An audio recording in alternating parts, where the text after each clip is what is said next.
Hello, my name is Jackson Walsh. I'm grade 9 at Oak Bay High School, Miss Watson's English class. Today I'm going to show you my First Nations poetry project with a variety of different poems focused on First Nations culture. Over the last couple of weeks, I've learned different forms of poetry and how to use poetic devices to enhance them. Hope you enjoy. Thanks. For my symbol poem, I did it on a raven. The raven. Full of inspiration and life, it swiftly soars through the treetops like an airplane cutting through the violent wind. Representing truth and honesty, the raven is said to be called upon to give answers to secrets that may come to harm us. Its black feathers glisten in the flashing rays of the deadly sun as it weaves its way through the forest treetops, keeping going until the unknown. For this poem, I use similes. I also chose to do the raven because it's a very good Aboriginal symbol. For my lyric poem, my topic is artwork. Art has our past in its iron grip. The artwork we see today is a teacher of our history. Artwork makes me evoke different emotions from the inside to transform it out into a preference over the piece. I feel as though art is mostly misunderstood majority of the time. Art makes me feel joy and happiness and intrigues me to create an image that relates to it. Art represents what has happened or what may happen again.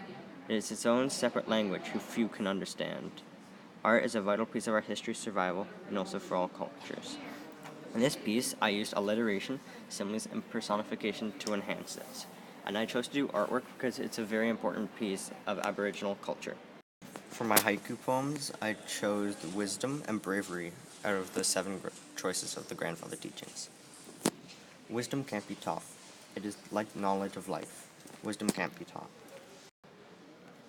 Bravery, courage. Both symbolize selflessness. They show respect.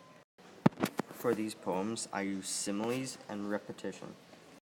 The overall theme of these haiku poems is that wisdom cannot be taught, and that bravery is a form of respect, or it can be a form of respect.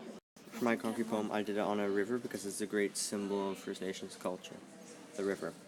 Rigid waters grasp the sea life inside it as it swiftly moves on downstream. Like unpredictable weather, it rapidly gushes down its path.